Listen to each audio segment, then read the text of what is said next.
Good morning and welcome to Net Zero Week's keynote presentations. This morning we're talking about decarbonising industry and commerce and what are the first easy no regret steps that you should be taking on the journey to net zero. We've got a couple of scene setters first, and then, well, we've got three actually. We'll set the scene, frame the debate, and then I do encourage you to ask questions throughout.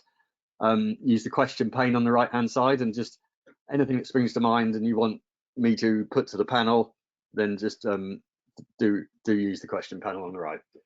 And I'll hand over now to James Graham from Smartest Energy, who will enlighten us on what industry and commerce should be looking at in the next 10 to 15 years, heading towards net zero. James, over to you. Thank you, Tim. Are you going to put the slide presentation up? Yes, I am.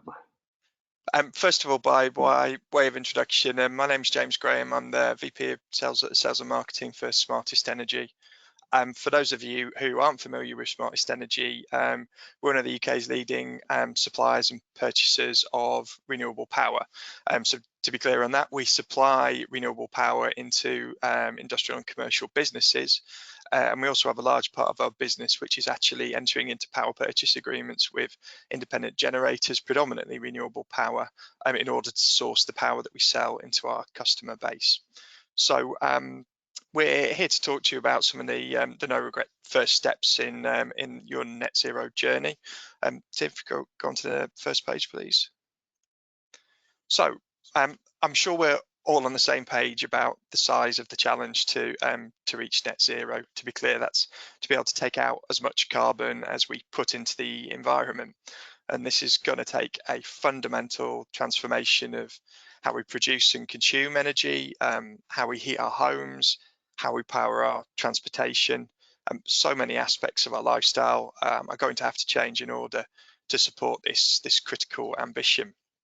So no doubt it's a daunting challenge that we all need to take on, but pleasingly, one that we can see already that governments and many businesses are, at least at this stage, vocally supporting.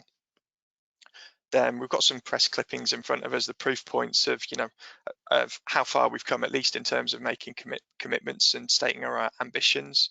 And we're pleased to say that the UK has already brought forward a target to reduce emissions by 78% by 2035.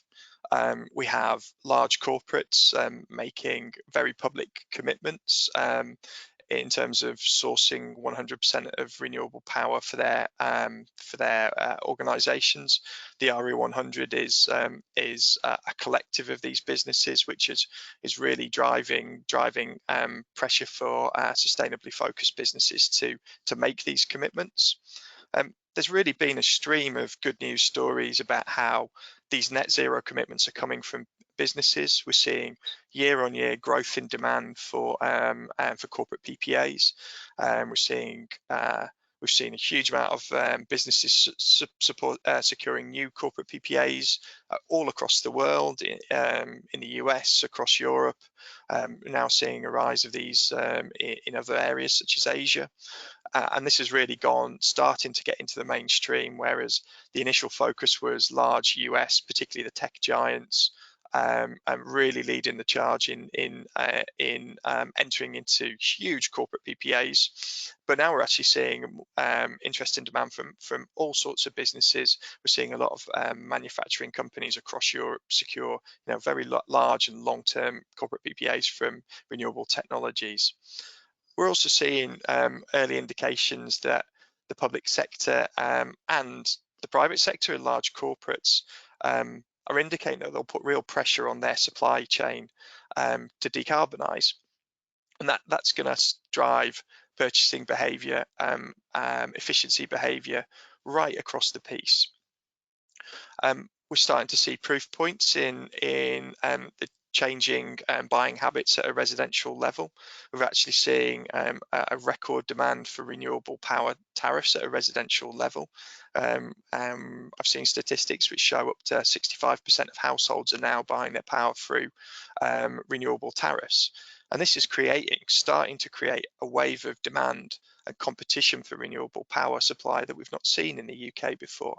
And this is starting to manifest itself in some really positive signals, such as the cost of buying renewable power and the renewable energy guarantees of origin, the certificates that prove the evidence, the source of renewable power. The prices have climbed dramatically. The newspaper clipping says they're at 50%, but I think we've seen an even more dramatic climb in the cost of these certificates over the course of the year. And these are really the green shoots that we're seeing. While it's challenging for businesses in terms of increased costs, really in terms of support for the net zero journey and ambitions, these are really positive signs. While there's no doubt this is a huge mountain to climb, it is possible, and we're seeing the National Grid's latest future energy scenarios demonstrating a conceivable future where we're even reaching net zero by 2047, which would require massive coordination of not just renewable power resources, but electrification of transportation and heat, mass adoption of flexible technologies. All of these things need to come together if we're going to hit our targets ahead of time. So, Tim, can we go on to the next slide? So I'm here to talk to you today about some straightforward things that you can do as a business to start fast tracking towards net zero. And one of the most straightforward decisions that you can make is to source 100% renewable power for your organization. Now, that could be done in a number of different ways, whether that's through your energy supplier, whether that's through entering into a corporate power purchase agreement with a generator directly, which could either be for power generation which is connected to one of your sites, or it could be virtually connected by a different sort of structure, or you could be investing directly in your own renewable power resources which you could build and own yourself. These are all legitimate and ways that you could start to report zero emissions relating to your power consumption. So, starting off with the most straightforward thing that you could do, buying renewable power. Now, this could be seen as just a box ticking exercise, that it's not really generating any value. It's not really taking us towards net zero. Well, I would argue quite strongly against that. Buying renewable power matters. Now, while this might not be as direct a contribution towards net zero as maybe investing in your own renewable power resources or investing heavily in energy efficiency, it still matters. And why does it matter? It matters because demand creates competition for a resource. Competition for resource creates price signals, and price signals stimulate investment. And we can already see this happening in the UK, whereas previously there's been an abundance of renewable power supply compared to the amount that businesses and homes wanted to buy. We're really starting to see that change. As I mentioned earlier, the demand for residential renewable tariffs is creating real competition and driving up prices.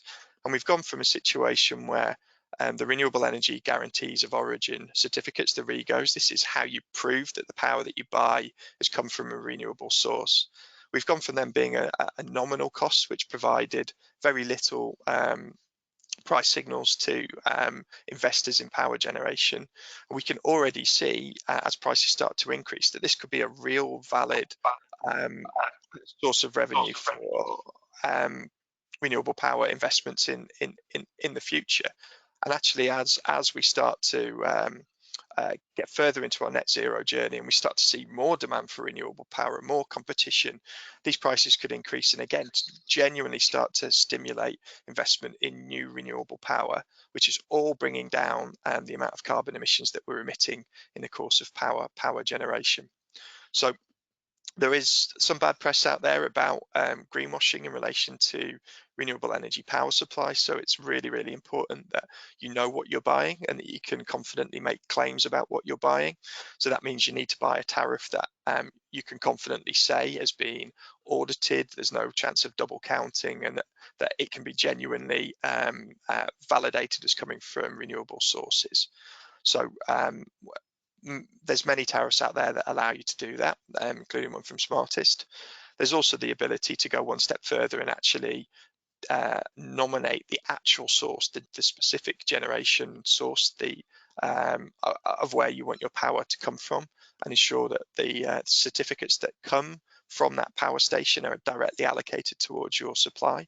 And this is starting to move towards the kind of gold standard for renewable power tariffs. You know, and again, there is a cost associated with doing this, but the cost that's associated is going back into the businesses that are investing in future renewable power resources, which is always, it's all taking us towards that net zero ambition. Finally, we're getting into the more complex instruments such as corporate power purchase agreements, CPPAs. These are direct agreements between consumers and generators over a long-term period, and generally the vehicle by which an investor in renewable power would be able to secure sufficient investment to build the project. So typically agreeing a fixed price for, say, 10 to 15 year period and being able to raise capital off the back of that price commitment. This is going to be a vital instrument for helping more renewable power be developed over time. It's quite a complicated transaction to enter into, but more and more businesses are looking at this as a viable means of securing renewable power for the long term. And then finally, we're on to on-site renewable generation. And again, this is something that many businesses are looking very seriously at. Ultimately, the most effective way and the most efficient way of consuming renewable power is to generate it yourself. You have less power which is lost on the grid, and you know exactly where your power is coming from.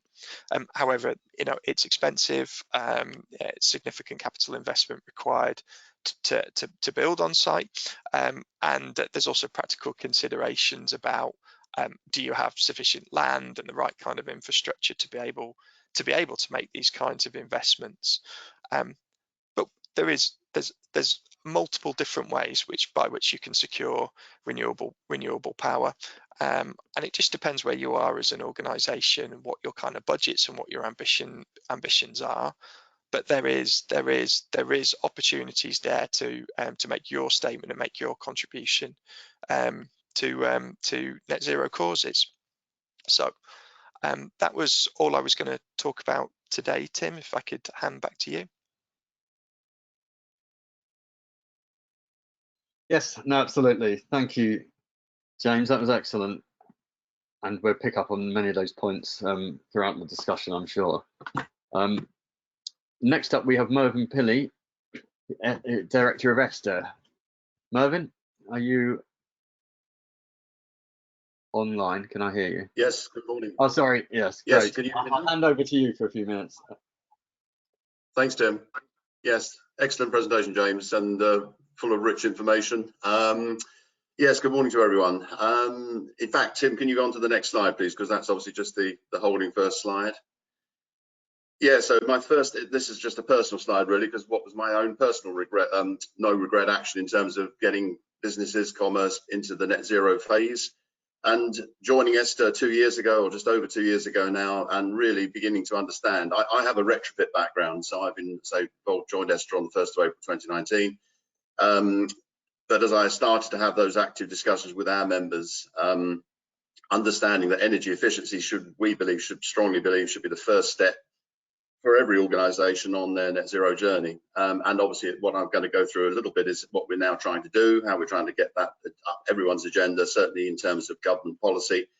We've been addressing a range of issues about who is paying for the energy efficiency, how it can be paid for, the best first steps, what our members can support, and also I'll just mention a few collaboration pieces about how we're trying to bring many of membership bodies and many professional bodies into that discussion and debate.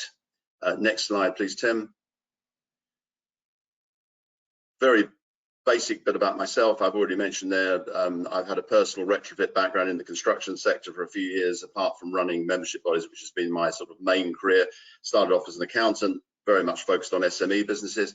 I would stress, I have a passion for SMEs, and obviously one of the first things I did when I joined Esther was got very involved with Philip Hammond's consultation at that point in time when he was Chancellor about SME energy efficiency, and how important the government regarded SME energy efficiency as part of the net zero project was. And obviously that's being now reflected by Andrew Griffith's work in terms of trying to get SMEs to sign up to the race to net zero in time for COP. I think there's a risk that the SME community can sometimes get left behind in the debate, because obviously generally a lot of people think, well, SMEs don't necessarily own property, they don't actually have responsibility for paying bills, and I disagree with that. In fact, we're targeting and focusing on trying to identify SMEs who actually are energy users, in some cases quite substantial energy users, and working through trade associations to try and create structures where SMEs can effectively create buying groups and effectively buy energy services, potentially funded through energy performance contracts. Personally committed to sustainability and the environment and supporting organisations of all kinds on their net zero journey. Next slide, please, Tim. ESTA Basics, Energy Services Technology Association, many acronyms out there. Just about 35 years in existence. We regard ourselves as the sort of primary, and I would stress we are primarily commercially focused, so our members provide solutions to commerce and business and non-domestic customers. And really that's our mission at the moment, is to reduce energy consumption through the application of technology and the expert services provided by our members. We have a very wide and diverse membership. We have some very large global players in membership, some of the major names in the space. Equally, we have a range of smaller businesses, micro at the consultant side, and certainly we have some manufacturing businesses in our membership and also some installers. And we cover the UK. And in fact, what I would also say is we have started to attract a lot of interest globally, because certainly in our opinion, energy efficiency, clearly net zero is global activity. It's not something in the UK should be trying to do in isolation on its own. So we strongly believe that's part of our mission. Next slide, please, Tim. A little bit about us. Basically, we do try and cover the whole spectrum of energy efficiency. We have the Independent Energy Consultants Group, which is primarily the 50001 ESOS lead assessor groups and SECR reporting consultants. So we have a rank of people doing that work. Interestingly enough, we've just seen two consultations come out, one last week about ESOS and the impact of ESOS.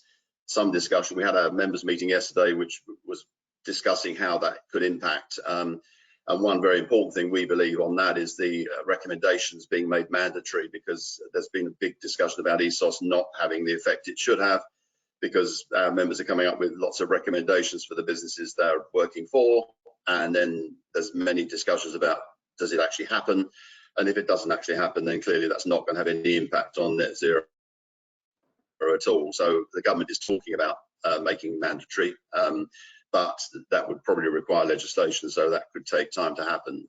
But that first step about ESOS and what's going to happen next has started. We have an automatic monitoring targeting group, which is obviously based around metering, installation and manufacture. Again, discussion yesterday about data, because that's a second consultation that came out from BEIS last week.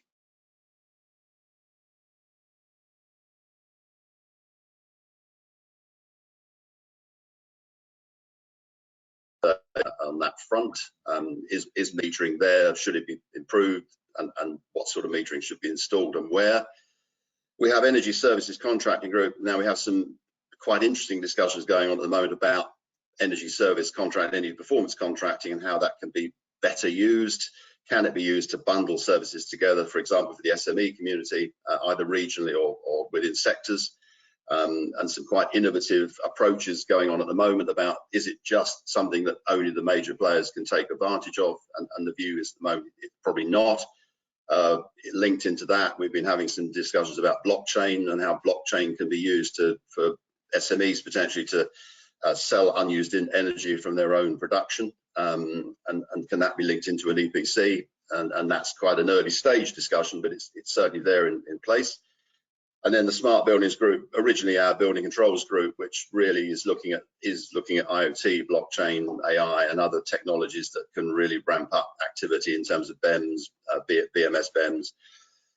So yes, we have quite a diverse coverage from within our members, and we think the solutions. I mean, one thing I'm focusing on is the fact that these solutions are all in place. They're lower cost generally, and the quicker payback, certainly in terms of activity, compared with most of the other net zero costs in terms of renewables, EVs, carbon capture storage, most of those big picture stuff, big cost stuff. Energy efficiency clearly should be that first no regret step. Next slide, please, Tim.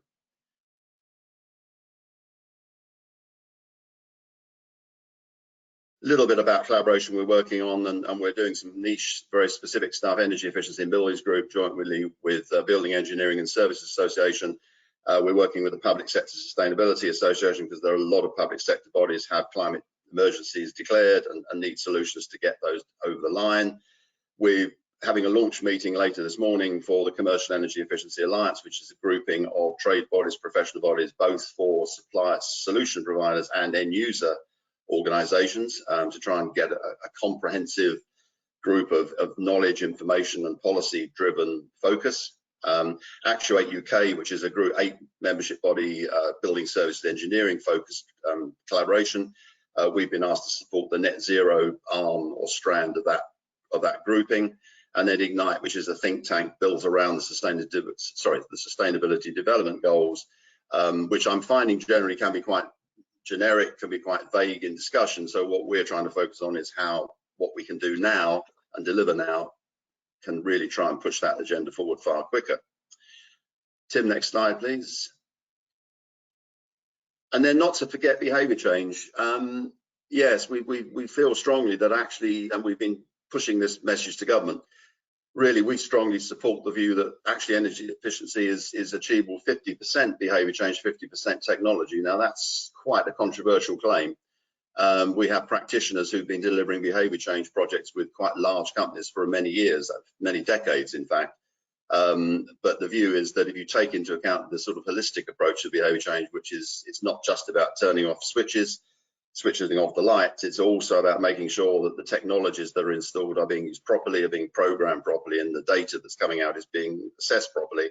If you include that in the behaviour change mix, then we take that 50% view. We in fact have been bringing case studies together for this energy conscious organisation program. We're just about to do a big research piece with Cranfield University. We're working to a scientific IPMVP protocol measurement to make sure that it's scientific, these savings are verified. We've been convincing government that it's not just wild and woolly science, it is actually tangibly proven savings. And indeed, we're quite pleased because actually behaviour change, having been ignored by BEIS for probably quite a long time, they've actually included behaviour change in the ESOS consultation that has just literally come out last week. So that's a step forward.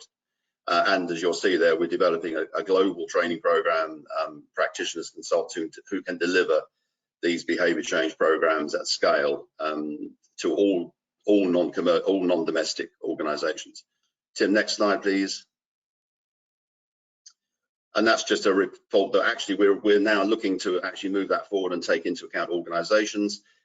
We've just had our first 2 pilot organisations going through the process. Rolls-Royce is the first pilot company that have signed up to the energy conscious as an energy conscious organisation, and then we've just taken on a first school, which is a privately owned school, literally only last week. So it's a slow process building new things, but we've been working hard at trying to do that. And we aren't forgetting SMEs. We are also trying to develop a program that can incorporate the SME community into that as well. Next slide, please, Tim.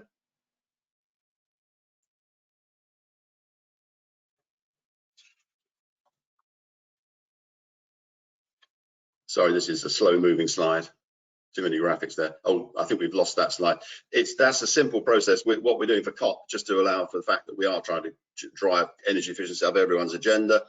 Obviously, the International Energy Agency put out a report a few weeks ago stressing how important energy efficiency is. We are disappointed at the moment how energy efficiency isn't showing highly on policy, certainly in terms of commercial. Obviously, Green Homes Grant came and went, and we think there'll be a version 2 of that, but we want government to focus on the commercial aspects. As we politely pointed out, we have a Prime Minister who, when he was Mayor of London, actually did talk about coating the whole of the London office blocks with solar panels, which was a project that didn't really quite happen. But we do strongly feel that the commercial aspect of energy efficiency, the non-domestic, needs to be addressed. At COP, what we're doing, we're producing an energy efficiency manifesto for presentation at COP. We're hoping we've got some space at COP to present, and we're also looking to obviously provide that manifesto to document to all of the delegates and really look upon that as a big opportunity. Those are the 5 underpinning points on that manifesto, which is all pretty straightforward. There's nothing in there that's particularly controversial, except possibly the bit about prioritising energy efficiency measures over support to renewable energy. Tim, I think next slide, which is my last one, I think, just my contact details, I think. Yeah, that's it. So a bit of a whistle stop through something which has obviously been, energy efficiency is not new. It's been around for a long time. A lot of the solutions are there and accessible now. And we still think that's that first no regret step. Great, thank you, Tim, Mervyn. back to you. Yes, no, thank you. That was very, as you say, very brief but very interesting. There's a load of things to think about, particularly with things like frameworks like ESOS already in existence, you know, and how to utilise them to gain more leverage on the journey. The next step, Tim. Yeah, the next step. We'll go into this in a little more detail just when we hear from the final panelist, Matt Sturgis from the Lighting Industry Association. Matt, can you give an outline of the LIA and their take on the issues? Sure. Thank you, gentlemen. Thanks for your overviews of your thoughts. Just, I guess, the Lighting Industry Association. So I've joined as CEO 12th of April. So a little bit about who we are. So we have nearly 300 members in our organisation, but we also have customers that aren't members. And there's sort of 4 areas that we really operate in. One is technical advice, everything from the ins and outs of lights, how they work, what you need to know in terms of legislation, labelling them, etc.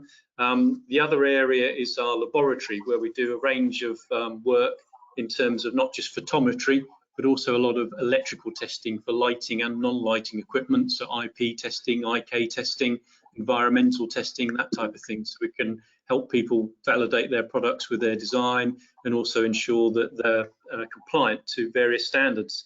The other area we operate in is in terms of policy. So we have a range of experts. One of my colleagues here, Bob, is one of those experts that sits on a range of panels in terms of BSI, government panels and things like that. So we keep close to how things are developing and try and nudge the industry in a direction we think will support our members in terms of sort of best practice. And the other areas are our academy. So that's where we support training and development, not only for our members, but also our members' customers, to help people understand the legislation, how best to use sort of lighting. So that's a bit about our Lighting Industry Association. To get into, I guess, the topic of the day, there's sort of 3 areas you could consider. One is energy sources, but that's already been catered for quite eloquently by James in terms of options there. The other area you could consider is the whole area of supply chain, but that's really about making informed choices when you're choosing whichever supplier of lighting systems are. So we get into the, I guess, the crux of it in terms of LED lighting in buildings. So there's a number of steps in terms of how you can get to net zero, some of which businesses are already taking, some of which people are still learning about. I guess the most significant one that most people will know about is the journey in terms of using LED lighting. So there's lots of buildings that are now made that migration to LED. Some are still making that migration. There's still a lot of buildings that are doing that. The next level really is to think about controls. So you can think of it in terms of sort of binary controls, if you like. So historically, there's been a lot of controls that are just very simplistic in terms of if there's nobody in the building, they turn the lights off. But increasing, the controls are getting more and more sophisticated, more and more adaptive. So we've now got control systems in place that are actually learning about how the building's used, They're using sensors to work out footfall or where people move in the building. So as and when the building changes in terms of its use, the lighting is adaptive. But there's still things that people can consider. Those lighting control systems also use a certain amount of energy when they're just on standby, parasitic energy use. So there's also improvements that could be made there in terms of how much energy is used by the lighting system when it's sort of in standby mode, if you like. So when thinking about lighting controls as well, the other journey that the technology is going on is making sure we put light where we need it, when we need it. So it's not just about occupancy, but it's also about making sure, so if you're in an office environment, have you got light on your desk? You don't necessarily need the light around you in terms of the sort of gangways if you're not using those at that stage. Life starts to get a little bit more interesting because we've also got a lot of initiatives in terms of circular economy, in terms of how reusable are your lights, how can you upgrade them in the future, and also human-centric lighting is a big area which is developing. So basically making the lighting inside a building as close as possible to natural light. So there's a number of things that you have to consider when it comes to sort of lighting, and I guess that's where we're trying to help the industry in terms of helping people understand what those choices are, helping to educate, helping to test with those so people can sort of map their journey. So that's just a brief overview of the LIA and some of the steps you could consider. Thank you. Thank you, Matt. Thanks. And do keep questions coming in for the panelists on how to make your first steps towards net zero and what are no regret solutions. James, just an initial one. It's actually something Mervyn was saying. Obviously, the energy efficiency is a no regret, simple, often cheaper way of doing it. And you mentioned on-site generation, and a lot of people like the idea of that because it's very visible and so on compared to energy efficiency. But how can on-site generation, where's the business case for that to make it, you know, to make it financially viable compared to, say, an LED retrofit or installing some sort of CHP or something like that? I mean, it's quite a complex business case, really, Tim, because first and foremost, it depends on the size and scale of what you're trying to do, but sort of some generic numbers for capex for different technologies. You're talking about maybe as much as £500,000 per megawatt for us for solar, £1 million a megawatt for wind, sort of £400,000 per megawatt for battery storage. These are huge amounts of money, particularly if you're looking to take yourself completely off grid.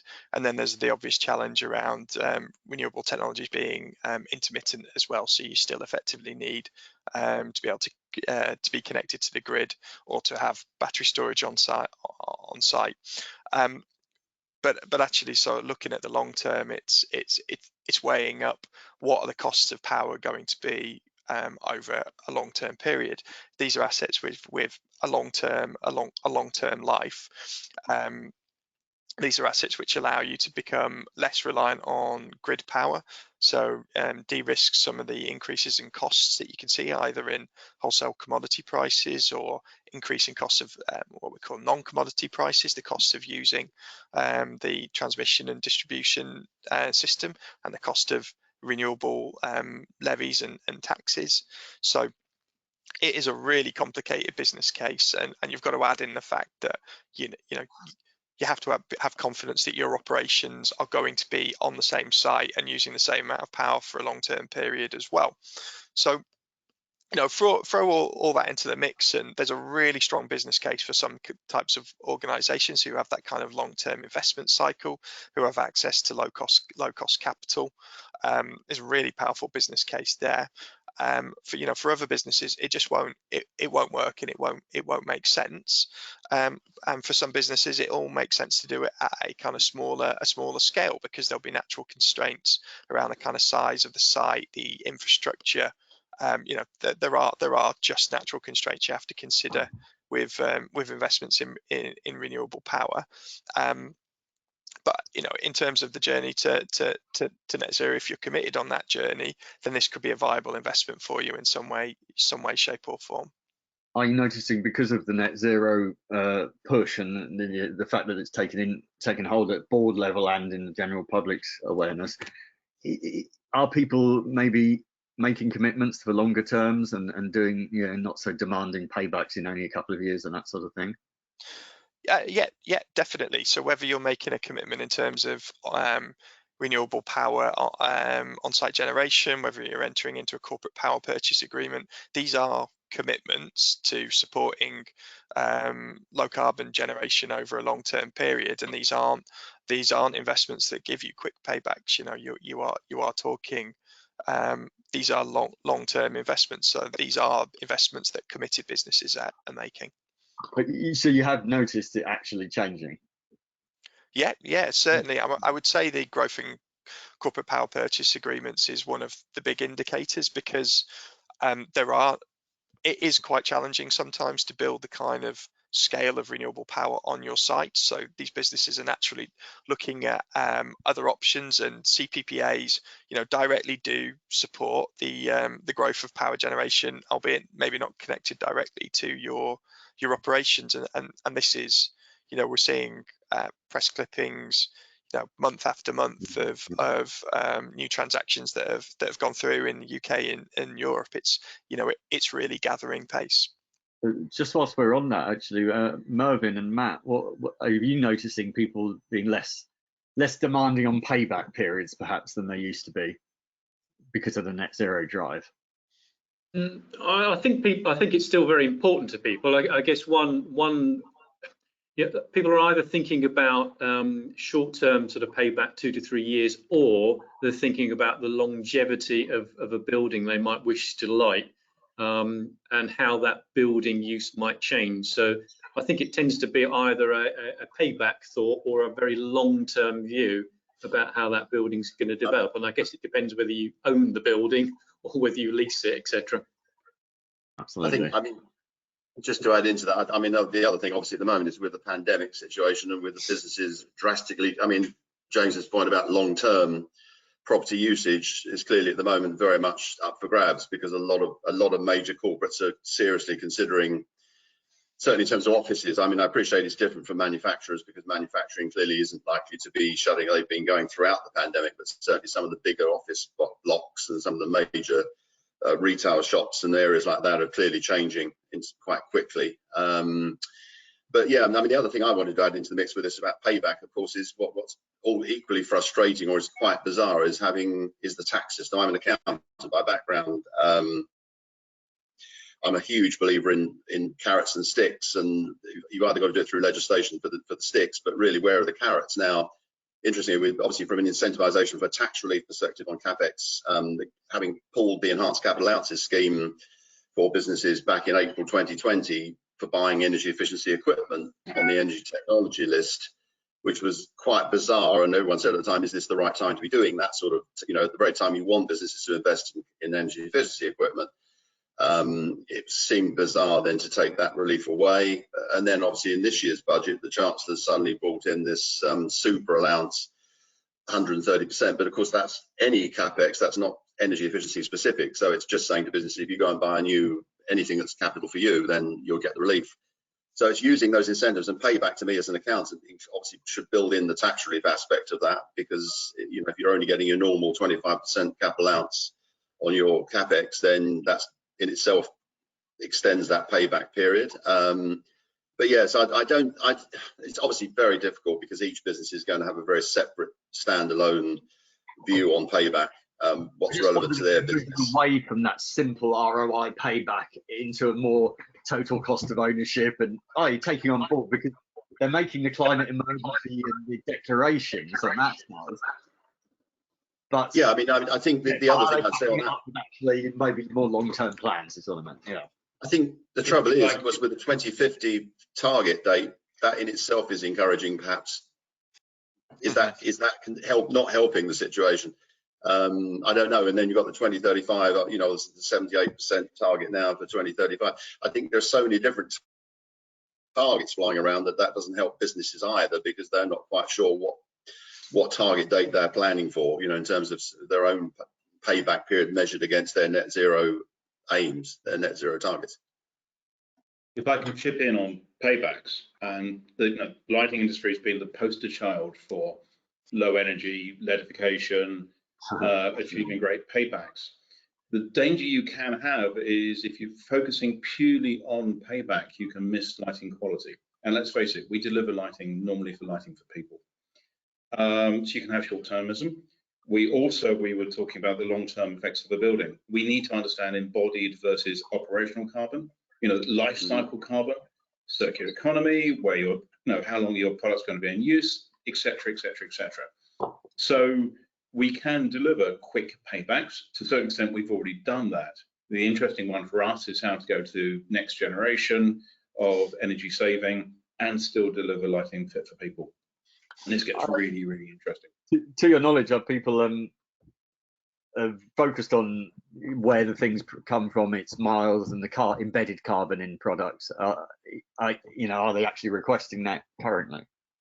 If you actually, in terms of lighting, I think it varies with where you're manufacturing your product, where your supply chain is. The operational carbon is still hugely more important than your embodied carbon, but it is a life cycle. I think it also depends on what the corporate policy of a particular organisation is. So if their corporate policy is very much about the environment, then they're going to make possibly more long-term decisions. Also, if they are concerned about human-centric lighting and the effects it has, particularly say in an education environment, there's lots of studies that show improvements in studying, then they're going to take a long-term view. So I think it very much depends on the type of business in terms of what decisions they're making. But it's probably fair to say there's a migration more away from ROI, but that's probably a slow migration, I think. I remember back at the beginning of LEDs, I walked into a shop and they said, I've been recommended to change all my lighting to LED. And this really was Gen 1. I said, great, but you'll go broke. He said, why? So, well, because Gen 1 LED in those days was fairly blue, fairly terrible, fairly dim. I said, it'll save you lots of energy, but your customers won't be able to see the product. You won't see it. Now, what we have to do is use the minimum possible. So let's look at the 4 key concepts of achieving a net zero building. It's reduce, that's where we are. It's offsetting and residual, it's think local, and it's embodied versus operational.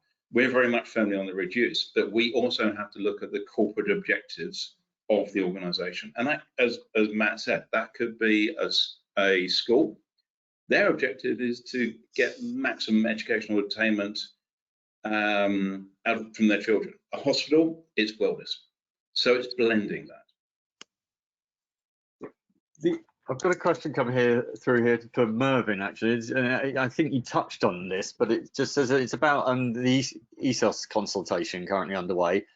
And one of the considerations is to expand the scope to include medium-sized businesses. What are your thoughts on that? I think it's very much a yes.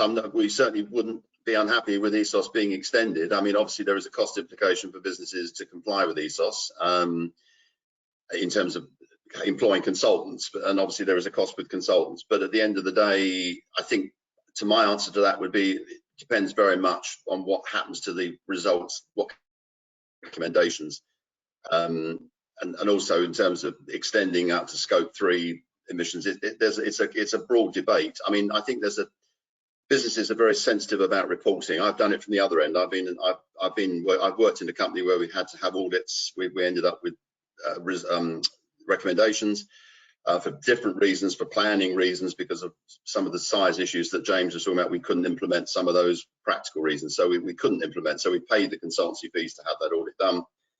And I think that's the trouble with business. They tend to be quite cautious about having to pay for consultants to produce a report.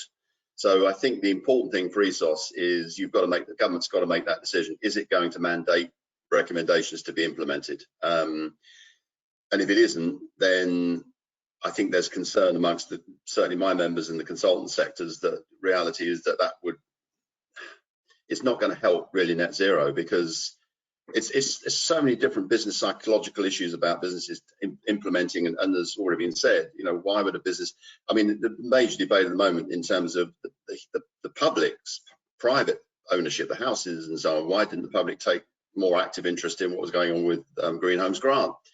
And the business, whilst businesses obviously are coming from a very different angle, there's not that much difference in the psychology of a business owner or a board of directors as to why are they doing this? Why would they take these steps?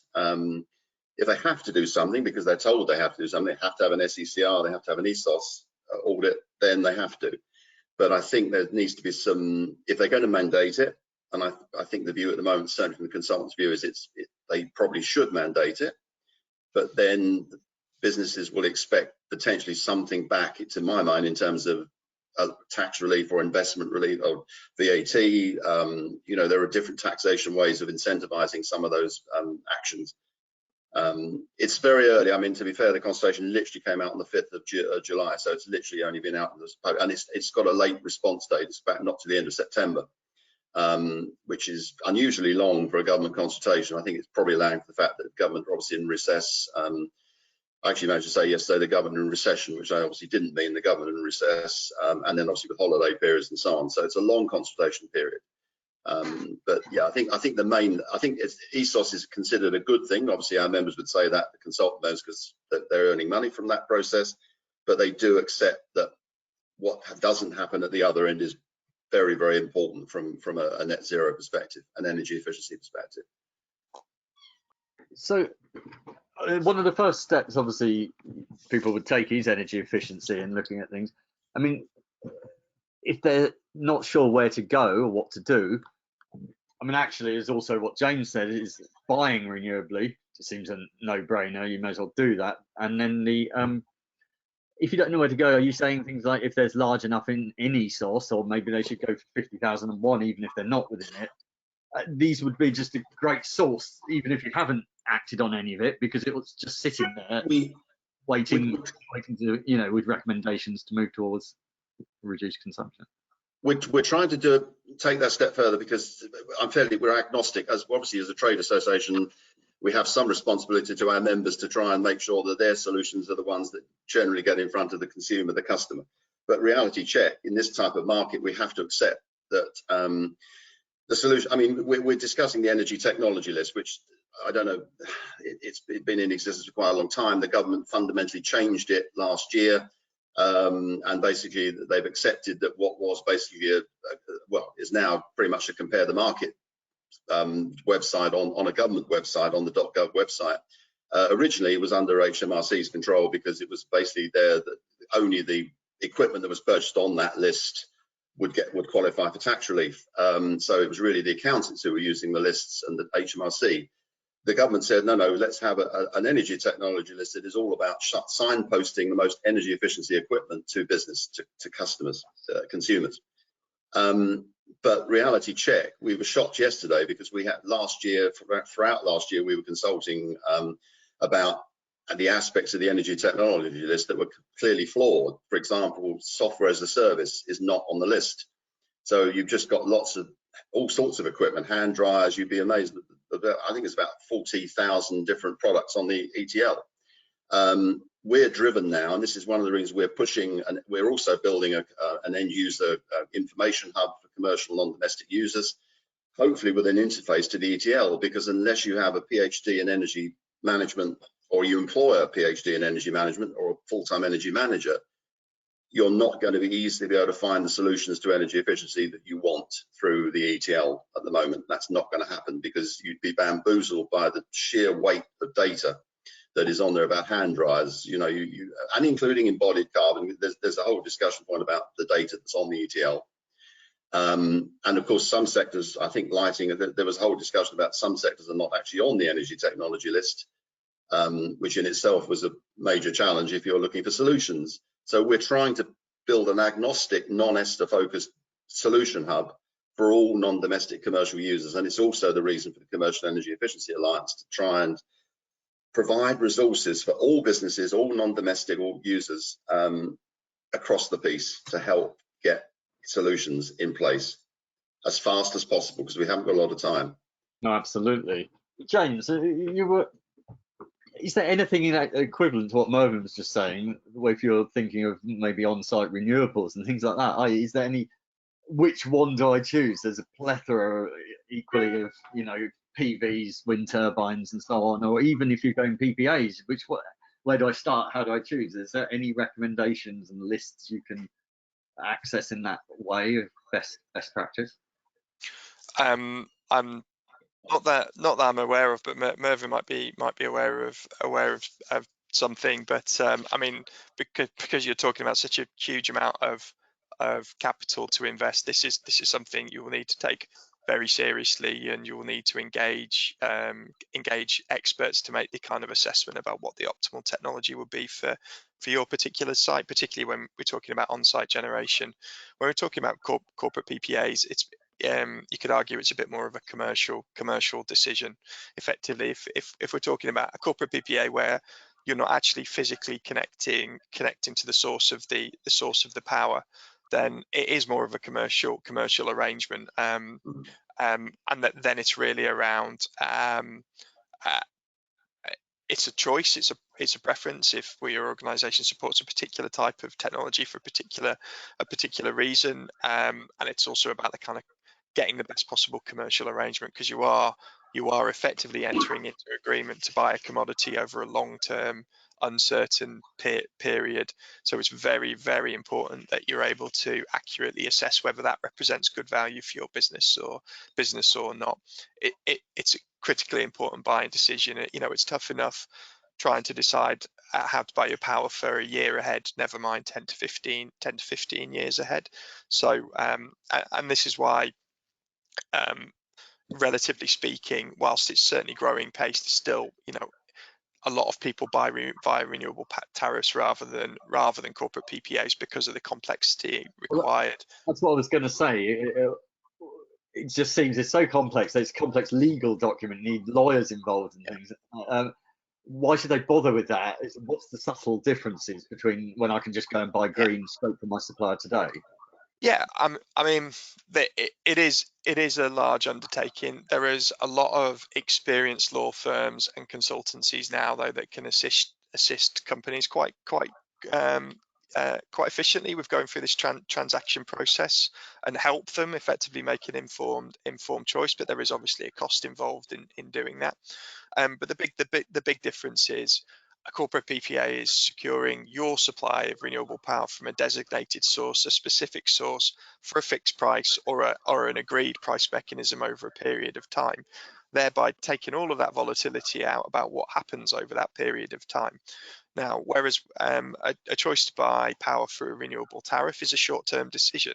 It gives you effectively what you need for a particular period of time.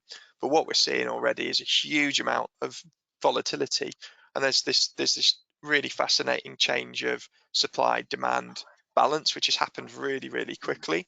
As 50% of UK consumption comes from the household, 50% comes from businesses, and actually we're starting to see more and more households opt for renewable tariffs, and suppliers are forced to go and source renewable power in ever-growing quantities, and this is actually now driving competition for renewable power supply businesses versus that household. And it's gone from being in some cases free, zero cost, everybody was going to opt for renewable power, it costs nothing, to all of a sudden it's a tangible cost that everybody wants to be able to say, does that represent value or not? So in one sense, you can go out, you can buy a tariff for a year or two. At the end of those 2 years, you could be facing costs which could be significantly higher than you were paying previously. Whereas under a corporate PPA, you've got stability in your revenues and your cost over a longer term period. However, anything can happen over that longer term period as well. So it's a challenging decision. And what we would generally see is, rather than it being a binary decision, I'm going to do 100% of my power from a corporate power purchase agreement, you tend to say, I'll source part of my power from a CPPA, and effectively diversify the kind of risk of one means of buying renewable power over another. But I sort of don't underestimate challenge in making those decisions. But we can say confidently, more and more businesses are investing the time to assess whether that's the right option for their business or not. Okay, thank you. We've got a question here for Matt on fluorescent lighting is set to be banned at some time in the future, as T5 lightings can be just as efficient and in some cases more efficient than LED fittings. Is it sensible to ban very efficient T5 lighting and replace with LED? Well, I guess the first thing is, I guess we've all got to abide by the law. I guess that decision's been made for us, really. But it depends what your starting point is in terms of technology, in terms of how much energy you're going to save. But it's still fair to say, in general, if you're making the move to LED, you're going to make a significant saving in energy. I think we obviously saw T12 fluorescent, taken out a long time ago because that had whole-star switchcar gear. T8s were then the next ones to follow. We have to remember with T5, there's still mercury in it, so it's toxic waste. I fully understand that the well-designed T5 luminaire can deliver a good scheme if it's on it has to be on high-frequency gear. If it's got controls, it's not the worst out there. So I would look at other spaces on a, say, university campus to replace first.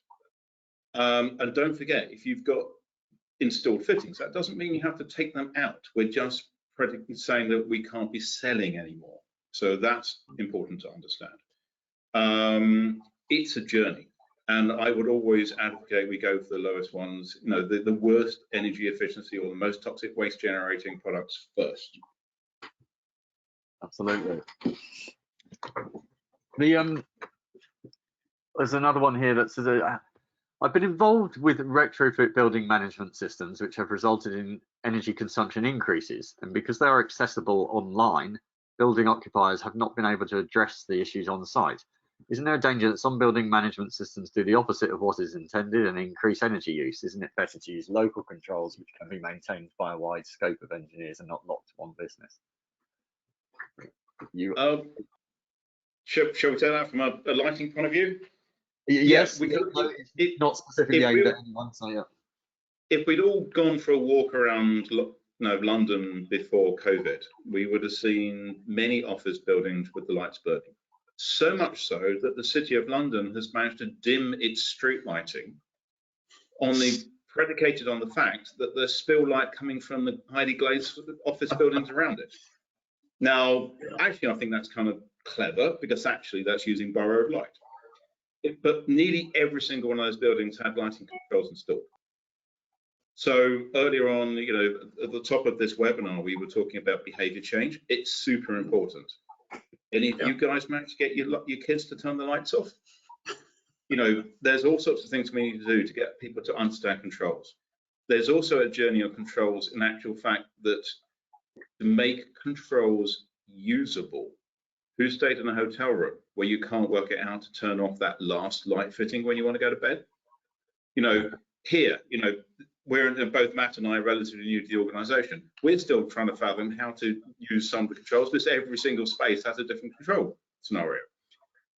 We have to remember the fundamental connection of controls is the human. We also have to remember that the people in the space enjoy controls and control over their environment. If we can teach them why we're saving energy, what we're trying to do, they can have it all. They can have the no-grit controls. They can also tailor the space to what they want to do. You should one thing let's look at RIBA. Let's look at the stages of design, RIBA stages of design. The last stage is go back and learn. How many people went back to their last building and checked whether it did what it was going to say they were going to do? And if needs be, it's all kind of commissioning, which is often badly done. Simply soft landings. Let's get on with it. Let's do it. Handovers. Let's look at the new building safety regulations coming out and the golden thread. Let's go back, almost building MOTs. This is going to improve. Yeah. One thing I was thinking for you, Mervyn, on the behavioural change is you were saying it's verified? You're getting it verified? Was it for the MVPA? No, it's the right. So it's the International Protocol for Measurement and Verification, which is the US. It's a standard. It's a recognised standard for measurement and verification. Because I thought in the past they schemes that everyone gets excited. You know, there's an energy champion. It all have a nice meeting and we do things, and then it all drifts back, or at least drifts back somewhat. And so making it persist always seemed to be the problem. Yeah, no, and absolutely, Tim. There's got to be said straight away that no, you can't do it that way. It's got to be what we're going to holistic approach, because there's so many interventions, and I'm not the technical expert, so I'm not going to start trying to describe them. But I'm sure there's about 140 different interventions in that behaviour change programme. And yes, internal, external. So internal from the energy champions perspective and keeping the staff engaged, everyone engaged in what's going on, bottom up rather than top down, although the top have got to agree to what they're doing and the reasons behind it. No, the protocol I was mentioning was only really to convince, as I said earlier, the government that this isn't some sort of wild and woolly science that, you know, which I think, to be honest, we were shocked because, and fun enough that Matt's colleague there mentioned about the lights on, because we actually offered bays at 1 Victoria Street. We had some photographs of 1 Victoria Street, which is, those of you who know, Bayes' office is a very substantial building in just close to the House of Commons. And we had pictures with lit up like the fairy Christmas tree in the middle of the night, when clearly there weren't any Bayes civil servants in that building. We did actually offer them free of charge a behaviour change programme implementation to prove to them that actually what we were saying was valid and true and could be done. And regrettably, that got buried in various, I think the Government Property Agency and a few others said, no, that's our responsibility, that's nothing to do with Bayes. So we never got that off the ground. But yeah, the measurement side of it was very important, because we said, no, these are scientifically proven and measured savings. So this isn't just someone saying, oh, well, if you do that, that's going to save that. We actually, the case studies we're building case studies slowly, but we are building them. And the important thing for us is that those are measured savings, so that it's not just someone just saying, well, of course. And actually, you're right, Tim, most important thing is continual. It's not just something you can just start and that's it, and say to everyone, hey guys, we want you to do this, and then a couple of years later say, well, by the way, what happened? Interesting enough, obviously going back and again reviewing savings is important, and absolutely yes, there's no point in just implementing and starting and then 2 or 3 years down the line forgetting and saying, well, when, you know, did that ever happen, what happened? So yeah, so what our consultants tend to want to do is to go back later on in the process, even if they're only on that fixed contract to do the program initially. They will often just go back in and check and say, you know, are things working, and can we have a look at the figures? It's a continual process. Absolutely, behaviour change by definition is a continual human process. It's not a one-off. James, could you touch on and anyone else can come in on this, but I just thought, James, initially, is where flexibility and time of use strategies fit into net zero journey. So you've got your energy efficiency, you've got your renewables and low carbon gen. And so where's this, you know, will it be used a lot, or is it just a peripheral activity? I mean, I think as I mentioned at the start of my presentation, forward energy scenarios have some optimistic scenarios where we can hit net zero significantly early, but for that to happen, there has to be some sort of investment in flexibility, whether it's through utility scale storage, whether it's through wide scale adoption of EVs and vehicle to grid optimization, or demand side response. You know, we've seen businesses kind of struggle to adapt to demand side response. Maybe the price signals that haven't been significant enough for a lot of businesses to really invest, or it's just been technically too much of a challenge and with too many operational impacts. So it's naturally seeming that new technology, storage technology, whether that's, say, part of a discrete battery storage installation, or whether it's the batteries in your electric vehicles, that would look like it will be the most likely source of flexibility going forward. And in order to decarbonise, the amount of renewables that we'll need on the grid is huge. It will effectively have to overbuild capacity to make sure that we've always got sufficient power within the UK, which means at points in time that there will be an inherent storage issue effectively. And either that's going to get filled by interconnectors, so allowing a free flow of power through renewable power through connected European countries, or it's going to be a problem of storage. And we haven't really, the National Grid paints a number of different scenarios where it could be that green hydrogen plays a much bigger part, and the ability to effectively store energy, or it could be battery storage, or it could be a combination of all of these technologies. These are all going to be vitally important.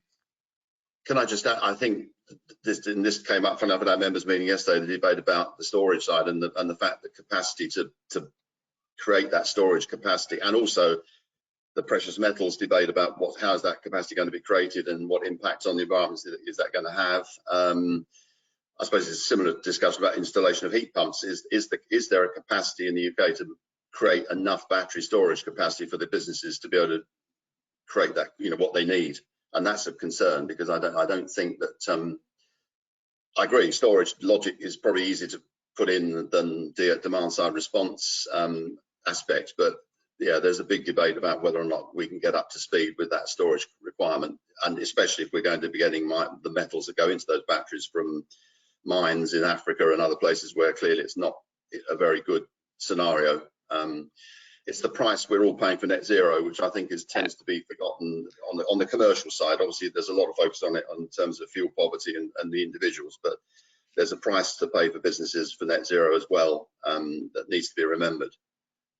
Yeah, absolutely. If I can chip in on that point, I think that's where we also need to address circular economy. If we have this take, make, waste, the linear economy of product to address net zero, we've got more problems. We have to understand full circularity. We've got some limited resources in the key components. Some of the conflict minerals. We need to understand that. But to keep back on the theme of flexibility, interestingly, modern lighting, we can now be infinitely more flexible than we ever were. We can deliver changes of color temperature. We can give circadian lighting. But also an interesting one is, many of you are now watching this from home. You went home without a light meter and you worked from home, and probably many of you didn't die. Now, interestingly, we have the option, the ultimate variable outside is we have daylight. And, nobody, with lots of clients saying we have to deliver 400 lux to every single desktop, or in actual fact, we want 400 lux delivered to every corner of the office floor. Hey, if we can understand the variability of daylight, and then we top up with the artificial lighting, all sorts of interesting things happen on variability. That's variability across the floor plate of an office and variability through day. And we need to accept that, because actually humans like it. Just sitting you all in a constantly lit space with, we said it was acoustics and light and heat. Well, that's a bit like being put in an isolation cell in prison. Yes, and do you have any figures on the sort of what you could shave off by changing color temperature or something like that? Well, changing temperature. Actually, if you have circadian lighting, you actually increase your installed load, because you're now going to have 2 different channels of lighting, but you don't actually ever use more. So in terms of build energy management, we need to understand between installed load and predicted maximum in-use mode. But I was going to shock you on daylight. Today we're up in Telford, it's fairly grey outside, and if I went out there with calibrated light meter, I'm probably getting 30,000 lux outside. Now, you only need, a few hundred on your desk. If you're older like me, you probably want a bit more than that. So, by using daylighting in highly glazed buildings, we need to understand that solar energy is now a heat source and it's got to remove using air conditioning, etc., etc. But this is part of the whole building design that we need to achieve. But how many times do you think where people have just pulled all the blinds and they never open them again? No, so let's look at some of the, some of the lighting controls manufacturers. One of the big energy saves they get is from automatically closing the curtains on, the sun-facing rooms in hotels, so the air condition, so you're not building up solar gain during the day. And yet, all the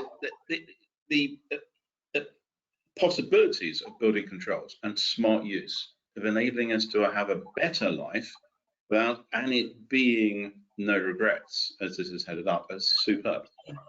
Yes. It just needs that bit more thought.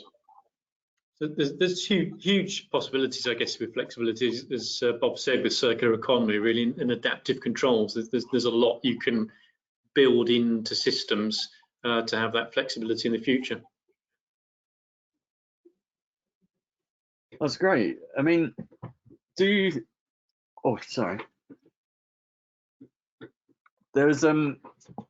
how do you think it moves on to, are people actually got the net zero sort of plan in their head? Have you got any evidence for that, either of you, in the sense of they're actually looking towards 2050, they're looking, they've got steps to make, they understand maybe scope 1, 2 and 3 and that sort of thing, or is that all too advanced? Well, I'm not sure I'm not sorry, when you say scope, they understand scope 1, 2 and 3, Tim. I think scope 1 and 2, but scope 3 is by far the harder one to deal with. Necessarily you've done it, but you've got a plan to maybe by 2030 you'll have done it or something.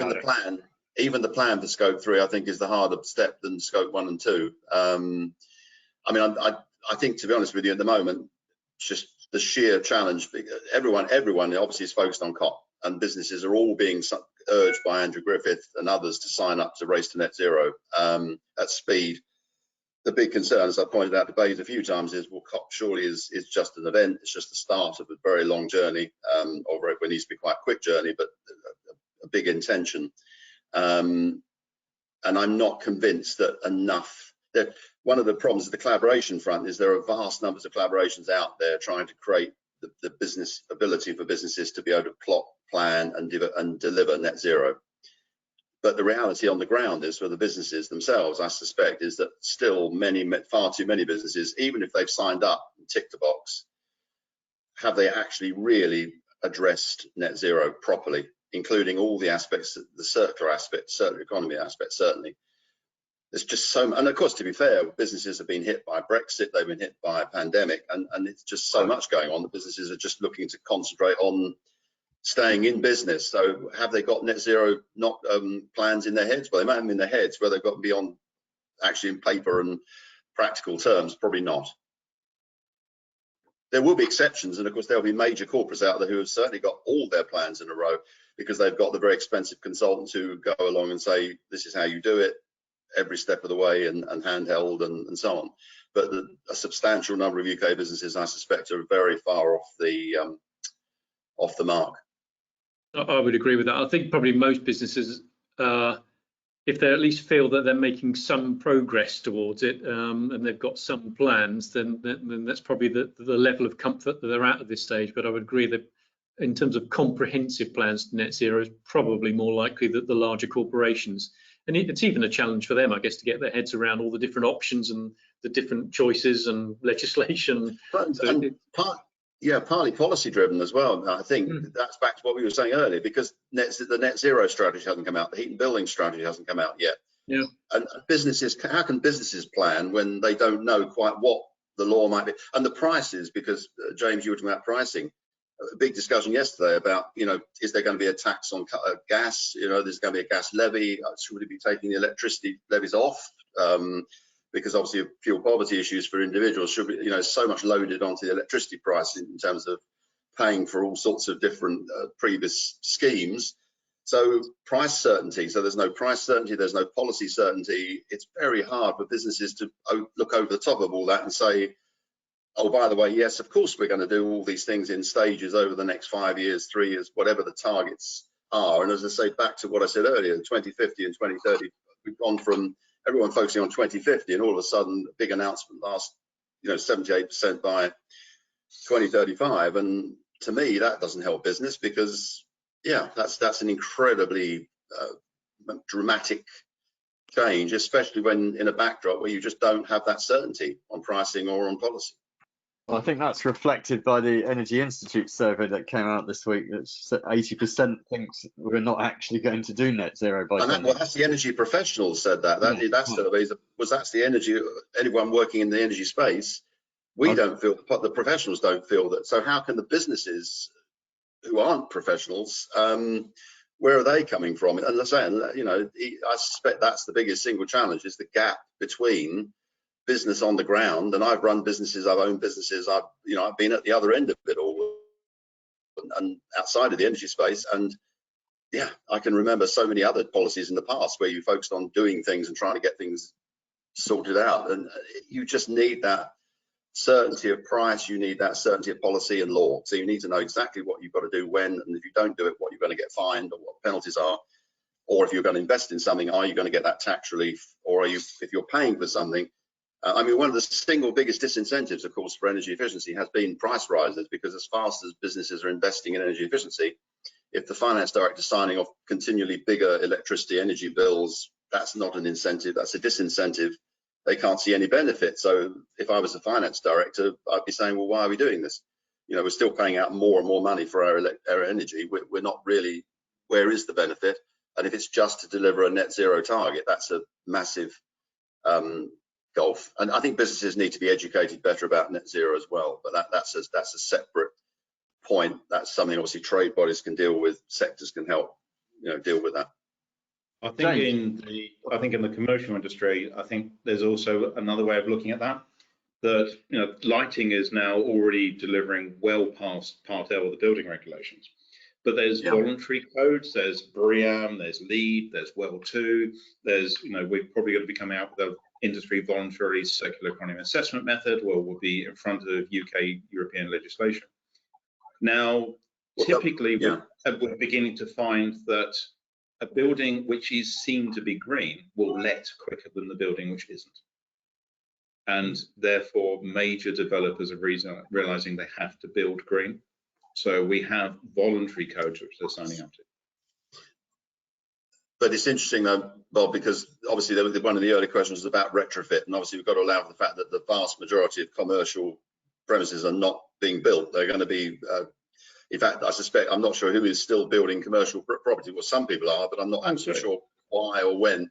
But certainly in terms of retrofit side of things, that's fairly important. You know, I agree. Absolutely. If you look at the RIPA report, I think came out last week, that said, you know, you really don't want to take down the structure because the embodied energy in the concrete. So let's look at facade and let's look at building services. Yeah, I mean, it's the ultimate retrofit solution.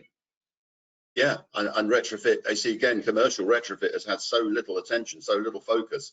It's probably because every single business, the view is obviously that every business premises are going to be radically different from every other business premise. Yeah. Unlike people's homes, which tend to be fairly box-like and, you know, have certain things, but whereas businesses not. But still, that retrofit focus in commercial terms has not had that addressed, you know, that attention addressed to it. Yeah, lighting has been obviously LED has been a very quick win for a lot of businesses. Unfortunately, that hasn't been replicated in some of the other solutions that would fit into retrofit. We're still dithering around PAS 2038 1 and 2. I think it might be getting a bit closer, but the PAS situation, and I know PAS because I was involved with PAS 2030 in very early days, and that's been another challenge for businesses in terms of retrofit and how that retrofit's carried out and where the installers are to do the retrofit. Are there enough installers? Not much different to the argument about the Green Homes Grant. I'm sorry, I apologize. You'll have gathered I'm a bit of a soapbox, but to me, these things are they're not joined up. And if you're trying to address these things as a nation, for the business community, it's frustrating. A very confusing landscape for people trying to make informed choices and decisions, isn't it? I think so. That's the single problem for me. I mean, and all the collaborations are working hard to try and pull this stuff together. And I'm not blaming the trade bodies or the professional bodies or businesses. It's just we need the leadership to really. And as I can't focus. I mean, I know that with COP, and I keep on about COP, but to not have a net zero strategy and a heat and building strategy this close to COP, you just can't feel the leadership is quite coming down and saying, look, this is what you've got to, this is really what we recommend. Hydrogen, we've had a discussion about hydrogen, obviously that came up earlier. Again, quite what the policy is going to be on that, how that's going to fit. We know what BAs are talking about with hydrogen, but where's that going to fit for business? Is there a, you know, and the heavy trucks, fuel cell vehicle technology against EV? I mean, there's a lot of debate still going on in some of those areas. Businesses are going to be confused if they're not really sure which technology to back and which policies which technology the government is suggesting that they use. James, in contrast to this, you were saying about hitting the target earlier, whereas we're talking about not hitting it potentially. But no, I'm not saying we wouldn't hit it. I'm just nervous. Yeah. No, I was saying like the Energy Institute had a thing where 8 out of 10 thought we wouldn't hit it. So yeah, but the 2047 you were saying and things. What study was that? That's the National Grid's future energy scenarios. So, I mean, that's why you have scenarios. They range from the less optimistic right through to the highly optimistic. Yes, okay. I've got a question here, actually, back to flexibility. It says the government estimate 10 billion a year can be saved with embedded flexibility. What is the true value of embedded storage at the grid edge, and when will it be realised? Well, that's a pretty difficult question to answer, but there's been a massive growth in battery storage, at least in the last few years. It's still pretty brave capital that's putting money into battery storage. So, you know, the growth in renewables in the UK was off the back of long-term government subsidies, which are being recovered through energy consumers. There's nothing equivalent in place for battery storage. So, you know, it attracts a different sort of investor, but it's still happening. But at the moment, the big value the battery storage is providing is grid frequency services, effectively, which are partly a function of increasing penetration of renewable generation and big volatility in voltage. But I mean, that's where the battery technology comes into its own, to be able to provide sub-second response for major changes in frequency in the transmission system. So, you know, recovering for big drops in voltage where power stations are tripping off. That battery storage is perfect for those kinds of issues. But you know, as we get deeper into it, it's not just going to be about grid frequency services. It is going to be about storage of energy for prolonged periods of time. We're talking about, we have a lot of seasonal load, and if we start to move towards electrification of heat again, we're going to have a much bigger disparity between summer power usage and winter power usage, and we'll also have a disparity in when power is produced. There'll be a lot more renewable power produced in the summer than the winter, and there is the fundamental problem of long-term storage, which batteries don't really solve that problem. I mean, what are long-term solutions? And we're talking things like, I mean, there is pumped hydro and things, but there's not enough of that. Well, I guess look to things like the announcement by Centrica of converting rough storage into a huge storage facility for hydrogen in the long term. It's these kinds of developments where energy can be stored for much longer durations and provided flexibly as and when needed. But these are you know, infrastructure of giant proportions that is needed to support that. We're approaching the end of the debate now, and I just wanted to go back to the actual original question. What would your recommendation be to non-domestic, you know, business listeners, industrial, commercial, or SME, on the first few steps, sort of no regret, simple steps that they should take to start the journey of decarbonisation? Sorry, I'll go to Matt first. Right, well, I guess if you're not using LED technology already, that's a simple step, I guess, to move to LED technology. And I guess the next logical step is to consider some form of control system. So whether you want to leap all the way to controls or you want to make a midway step, that would be, I think, the obvious choice from my perspective. I don't know.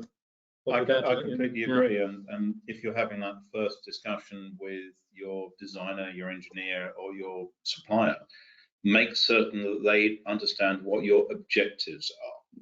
What are you trying to achieve with the light in your space? And minimize the energy. We can do a huge amount to minimize.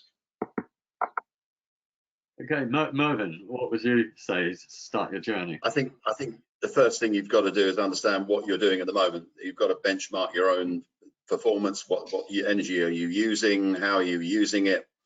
Are the staff engaged with what you're doing? Do the staff understand why energy can be saved and how it can be best saved? I agree on the control side. Are you getting your access to, do you have controls? Are they properly being used? Have you got the data? You know, you've got meters installed. If you haven't, can you get a better system installed to make sure you understand what you're doing? If you don't benchmark yourself to start with, then that doesn't make the journey very easy, because you can't really measure how you're improving over a period of time. So the first step probably is just knowing. I'm not suggesting you go and buy a consultant to do that for you. A lot of that can be done yourself. There are some interesting platforms already being developed that show businesses can do a lot of this themselves, and just get that first step. And then really, yes, just using energy effectively, and the energy, you know, less energy if you can, make it the first fuel. If you have to use it, then just making sure you're using it as effectively as you can and not wasting it. I think that's also important. A lot of stuff's been proven. That I've seen a lot of stories where people have installed equipment and it's never done what it was intended to do, and everyone's assuming it's saving something, and it's not. And it's really, that's an important second step, is when you check what you're doing now, make sure everything you've installed and have got is working properly, and it's the right technology for what, you know, for your needs. Yes, you've not got CHP systems fighting against air conditioners. Yes. Yeah. That's all. James, not opening the window when you've got your air conditioning on, probably as well. Right. James, what's your thoughts on the first steps that businesses can take? So back to my earlier point, buying renewable power does matter. So make a public commitment to buy renewable power. Start to get interested in where your power is actually coming from, and then examine all the different options by which you can buy renewable power. But don't think that it's just a procurement decision. It's a procurement decision that also has indirect benefits and impacts towards, you know, the country reaching net zero goals. Oh, that's great. Well, it's about time to wrap up now. So don't forget, we have another keynote session, one more today, that's on decarbonisation of transport. And during Net Zero Week, which starts, this is actually pre the week, so it starts Saturday to Friday next week, we have over 35 free to attend live virtual events, all exclusively created for Net Zero Week and to help you start your journey towards net zero. And I'd like to thank all the sponsors who make it possible, but particularly all three of you panelists and you, the audience, for listening. I hope you found it useful. Thank you. Thank you. Thank you very much. Thank you. Thank you. Goodbye. Bye now. Bye-bye.